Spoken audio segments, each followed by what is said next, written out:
مصطفیٰ جان رحمت پہ لاکھوں درود، شمع بزم ہدایت پہ کروڑوں سلام۔ آج کے درس تفسیر میں آیت نمبر 109 پر گفتگو کی جائے گی۔ احباب توجہ سے سماعت فرمائیے۔ اللہ رب العزت قرآن پاک میں ارشاد فرماتا ہے، سورۃ بقرہ پارہ نمبر 1 آیت نمبر 109، بَدَّ کثیر من اہل الکتاب لو یردونکم من بعد ایمانکم کفارا، اور بہت سارے اہل کتاب میں سے لو کاش یردونکم وہ تمنا کرتے ہیں کہ تمہیں لوٹا دیں، من بعد ایمانکم کفارا ایمان کے بعد کفر پر،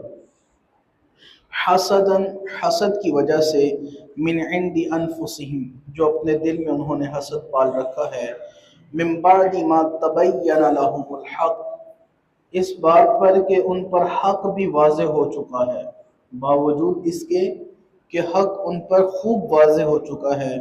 فاعفو بس آپ انہیں معاف کر دیجئے، واسفحوا اور درگزر کیجئے، حتی یاتی اللہ بامرہ یہاں تک کہ اللہ کا حکم آئے، ان اللہ علی کل شیء قدیر بے شک اللہ ہر چیز پر قادر ہے۔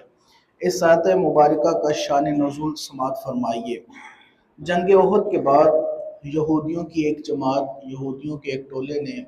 حضرت حذیفہ بن یمان اور حضرت عمار بن یاسر رضی اللہ تعالیٰ عنہما ان دونوں بزرگوں کو معاذ اللہ انہوں نے پیشکش کی کہ آپ مرتد ہو جائیں، دین اسلام سے پھر جائیں۔ دونوں شخصیت جلیل القدر صحابہ تھے، انہوں نے ناراضگی کا اظہار کیا اور سرکار عالم صلی اللہ علیہ وسلم کو آ کر بتایا کہ یا رسول اللہ علیہ وسلم یہودی ہمیں یوں کہتے ہیں۔ تو اللہ رب العزت نے یہ پوری آیت مبارکہ نازل فرما دی، فرمایا کہ اے پیارے محبوب، اہل کتاب میں سے بہت سارے ایسے ہیں جو یہ تمنا کرتے ہیں کہ ایمان کے بعد تم دوبارہ کفر کی طرف لوٹ آؤ، اور وجہ کیا ہے، کس وجہ سے وہ ایسی تمنا کرتے ہیں، کس وجہ سے وہ ایسا کہتے ہیں، اللہ رب العزت نے وہ وجہ بھی یہاں پر بیان فرما دی، فرمایا حسد من عند انفسہم انہوں نے جو اپنے دل میں حسد پال رکھا ہے، اس حسد کی وجہ سے وہ کہتے ہیں کہ معاذ اللہ تم ایمان چھوڑ کر دوبارہ کفر کی جانب آ جاؤ۔ فرمایا کہ من بعد ما تبین لہم الحق یہاں تک کہ وہ حق بھی ان پر واضح ہو چکا ہے اور وہ خوب جانتے ہیں کہ دین اسلام میں کسی قسم کی کوئی شک کی گنجائش نہیں ہے، حضور صلی اللہ علیہ وسلم آخری نبی ہیں،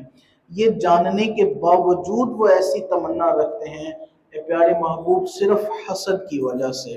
عزیزان گرامی قدر، اس آیت مبارکہ میں ایک جو ہمیں بات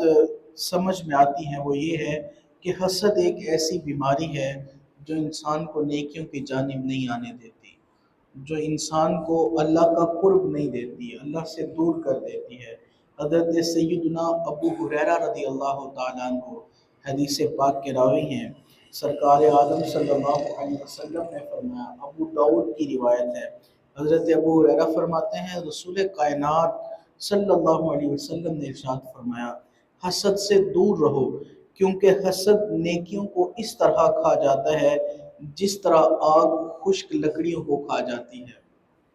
اللہ اکبر کبیرہ۔ حسد کی آگ میں اب زمانہ چل رہا ہے، بھائی بھائی سے حسد کر رہا ہے، بیٹا باپ سے حسد کر رہا ہے، جناب رشتہ دار رشتہ داروں سے حسد کر رہے ہیں۔ اس حسد کی آگ میں موجودہ ہمارا زمانہ اس قدر گر چکا ہے کہ الامان والحفیظ۔ حضرت وہب بن منبہ رحمۃ اللہ تعالی علیہ فرماتے ہیں، آپ فرماتے ہیں حسد سے بچو، یہ ایسا گناہ ہے کہ آسمان پر بھی سب سے پہلے جو گناہ ہوا وہ حسد ہی تھا، اور فرمایا کہ زمین پر جو سب سے پہلے گناہ ہوا وہ بھی حسد ہی تھا۔ تو حسد سے دور رہنا یہ بہت ضروری ہے۔ باطنی امراض میں سے یہ ایک ایسی مرض ہے جو ایمان کا بیڑا غرق کر دیتی ہے اور انسان کو اس بات کی خبر تک نہیں رہتی۔ تو حسد سے اپنے آپ کو محفوظ رکھنا یہ بہت ضروری ہے۔ پھر آیت کے اگلے حصے میں اللہ رب العزت نے فرمایا فاعفو بس آپ معاف کریں، مسلمانوں کو کہا، واسفحوا اور درگزر کریں، حتی یاتی اللہ بامرہ یہاں تک کہ اللہ کا حکم آ جائے ان اللہ علی کل شیء قدیر، بے شک اللہ ہر چیز پر قادر ہے۔ اچھا یاد رکھیے یہ جو آیت مبارکہ ہے یہ تلاوت کے اعتبار سے پڑھی جائے گی، لیکن حکماً یہ آیت منسوخ ہے۔ حکماً یہ آیت مبارکہ منسوخ ہے، حکم اس پر نہیں کیا جائے گا، کیونکہ یہ اس وقت آیت مبارکہ اللہ رب العزت نے نازل فرمائی جب جہاد کا حکم نہیں تھا، کہ وہ جو بھی تکلیف دے رہے ہیں، زبان سے جو بھی کہہ رہے ہیں، اے محبوب اے صحابہ آپ ان سے درگزر کیجئے، ان کو معاف کر دیجئے۔ لیکن اس کے بعد جب سورۃ الحج کی آیات مبارکہ آگے نازل ہوئی تو اس میں اللہ رب العزت نے خوب جہاد کا اعلان فرمایا اور خوب جہاد کی اجازت دی۔ تو اس آیت مبارکہ میں جہاد کی اجازت نہیں ہے اور یہ اس سے پہلے ہے، تو یہ آیت مبارکہ اس وقت منسوخ ہو چکی ہے حکم کے اعتبار سے، لیکن تلاوت اس کی جائے گی، لیکن حکم اس کا نہیں تسلیم کیا جائے گا۔ اس کے حکم کے لیے بعد میں آنے والی جو آیت مبارکہ ہے جس میں اللہ رب العزت نے جہاد کا حکم دیا ہے اس کو تسلیم کیا جائے گا۔ تو یہ آیت مبارکہ ہمیں دو باتیں جو ہے وہ درس دیتی ہے، ایک تو یہ کہ حسد سے اپنے آپ کو محفوظ رکھا جائے، حسد باطنی مرض میں سے بہت بڑی مرض ہے،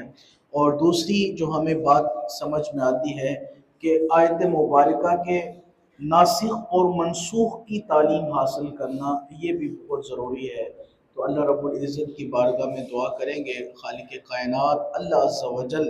ہمیں صحیح معنوں میں قرآن مجید کی روح کو پکڑنے کی توفیق عطا فرمائے، اور قرآن مجید کو اس کے حق کی ادائیگی کے ساتھ اس کو تلاوت کرنے کی، اس کو سمجھنے سمجھانے کی اللہ کریم توفیق عطا فرمائے۔ اگلی ہی آیت میں اللہ رب العزت نے پھر مومنوں کو کیا فرمایا، 110 نمبر آیت فرمایا وَأَقِيمُوا الصَّلَاةَ اور نماز قائم کرو، وَآتُوا الزَّكَاةَ اور زکوٰۃ ادا کرو، وَمَا تُقَدِّمُوا اور جو تم آگے بھیجو۔